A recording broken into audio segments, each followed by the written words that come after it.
Good morning. My name is Chris Adlam with Youth Pleasure Employers. I'm delighted to be joined by Anthony from Becketts Investment Management Group. Hello there, Anthony. Good morning. Good morning. Thanks for giving up your time to speak with me this morning. And I guess my first question really has to be, can you tell me a little bit about the organisation and what it is you do? Yeah, absolutely. So Beckett's is a firm of independent financial advisors. Our head office is in Bury St Edmunds. I'm in our Ipswich office today. I live in Ipswich, so it's a lot easier for me to get here. And we also have an office up in Norwich as well. In terms of the business, we provide financial advice to individuals and to companies. We also have an employee benefits team. So this works with employers to provide, group pensions, life insurances, employee benefits, which are really important. And then we also have a investment management team in the company as well. And so they will be building portfolios, investing in different markets around the world, trying to get a better return for our clients. And to facilitate all of the different parts of the business that you described there, what kind of people and roles do you have within the organisation to facilitate those different areas? Oh, there's a lot, absolutely. I mean, we've got, I think it's about 110 staff now. So what you have in terms of, generating the business that the company needs, getting the money in, absolutely financial advice, financial planners like myself, with the guys that are running around meeting clients, advising them what to do with their money, along with the employee benefits advisors as well. What you then have to support us is then the support staff. So I've got a sort of a kind of key contact in the support team that I speak to regularly about my cases, and they'll help out with administration. Get really sort of getting the paperwork over the line, because it's a really regulated industry. There's paperwork everywhere. And then you've also got, with that, because of the regulation, you've got the compliance team. So they're making sure that as a business on the whole, but also as individuals, we're playing within the rules that the FCA, our regulator, sets. We've got our marketing team. So, they're doing lots of stuff around organising events, making sure that literature and stuff like that is all looking professional. We've got our operations team as well. And so they're doing a lot with the data that we have about our clients. So understanding, what their needs are, making sure that we're working the right way, and making sure, basic things like that fees are reconciled to the right advisors and things like that.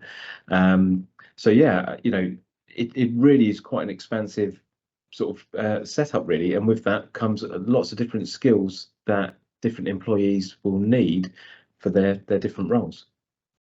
And the skills you touched on there, it leads me quite well on to my next question, really, which is, as you said, it's different skills for different roles. But based on your role, what kind of personality traits and soft skills would you say serve you well on a daily basis doing your role? I think it's being a people person and a problem solver. That is absolutely, I think a lot of people, when I say what I do for a living, they think, oh, you must be really good at maths. And to be fair, I mean, I got a B at maths for GCSE. I always remember my mum telling me that my primary school teacher told her, this is when I was in primary school, don't expect him to do a job with numbers. He's not very good at maths. And, lo and behold, look what I do for a living. But, and that is important. And I've got a good grasp on that. And there's certain technical knowledge that I have to have. But when you're dealing with people and their money, you've got to be able to build up trust. You've got to be able to take very technical concepts and break it down into plain English. So you've very much got to be a people person when you're an advisor. If you can have that in the background, the technical stuff in the background, if you can have that as well. So I am quite analytical in the way that I like to think, but I make sure that I don't go and just blurt that out when I'm speaking to clients, because otherwise there'd be like deers in the headlights.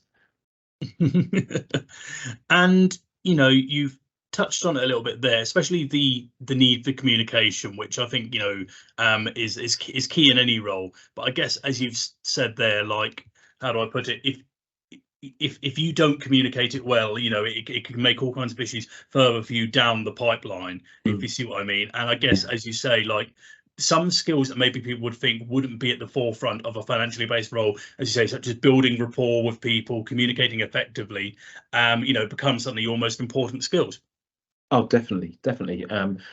Questioning is also another one, which I didn't mention.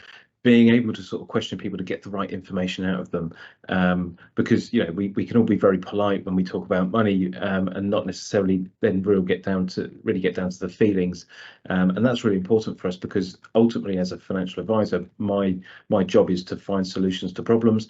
and to deliver outcomes for clients. Whether or not that's a pension or an investment or a bond, all of that stuff is the building blocks of it. But fundamentally, you've got to be able to sit in front of someone and take a problem, turn it into a positive where you can, and really sort of dictate a solution to them that they can understand. And it sounds like, as you say, every day and every client is very different, different challenges being posed, and, you need to have that sort of creative problem solving ability there. I know there's no such thing as a typical day in any industry. It's always varies. But in your role, what do the good days look like and what do the challenging days look like? So the good days would be, a typical day would be coming into the office and for me, opening up my laptop and looking through my emails and using that to help me get a to-do list for the day. My diary will give me a bit of a to-do list because there might be client meetings and bits and pieces like that in there. But come in, look at the emails, see if there's anything urgent that needs dealing with. If there isn't, add the other stuff to the to-do list, fit it around meetings and bits and pieces that are there, and then crack on with that. If there are client meetings, quite often that would mean them coming into the office here, and we'd then have a meeting around, either if it's a brand new client, talking about what Becketts does, what I do, our process, the fees, things like that, and what we can do for that client. For existing clients, it might be, taking on that initial conversation and making it reality. So it could be that I'm explaining what my advice is in plain English to them, the pros and the cons and so on and so forth. In terms of what a bad day or a tough day would look like, that really could be led by probably downturns in markets or something like that. If a client has lost money, no one likes to be told, hey, you invested this amount with us and it's worth less, and by the way, you paid us a fee for that privilege as well.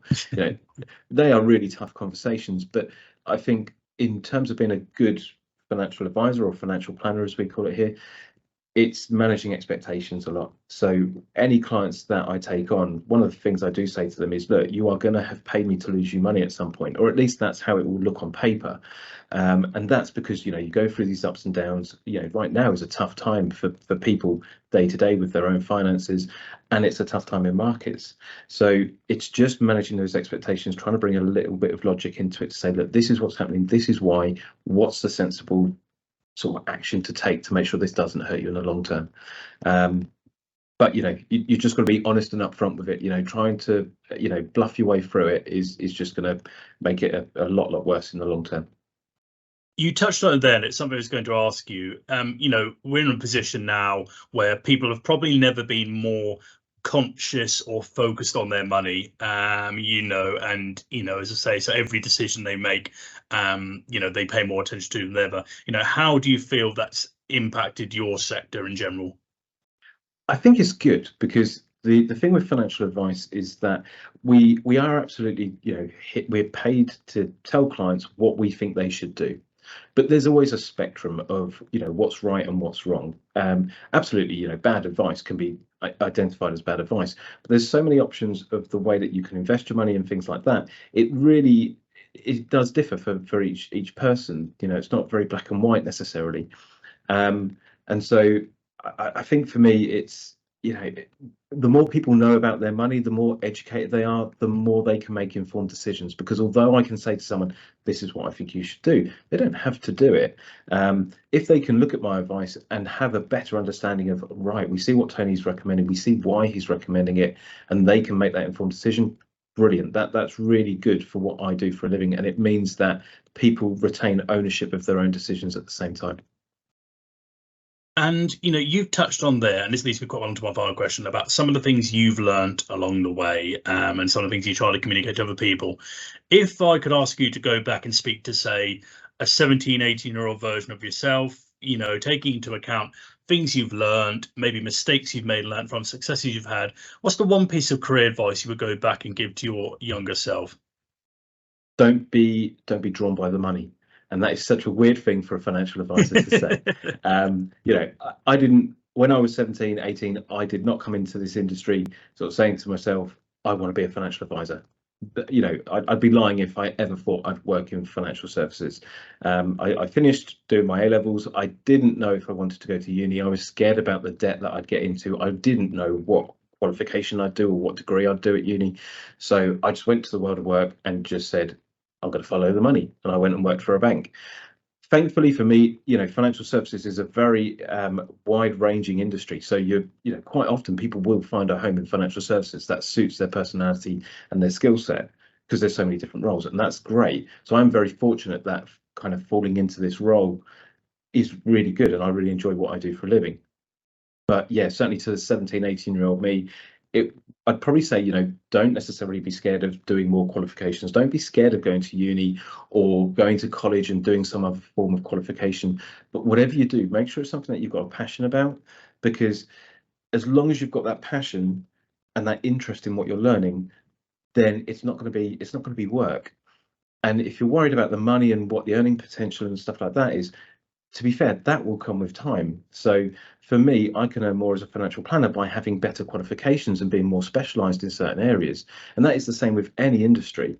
If you're getting, I've got a friend who's a mechanic. Well, if he gets, he can be a general mechanic doing MOTs and so on and so forth, great. But if he then goes and specializes in, classic cars or certain types of vehicles or whatever it may be, you can then charge more and earn more for that specialism. So that's what I'd definitely say to the 17, 18-year-old me. Don't worry about the long term of, what is life going to be like in this career necessarily, money wise. Think about, are you going to enjoy it, and are you going to be proactive within it because you really enjoy doing it, as a starting point.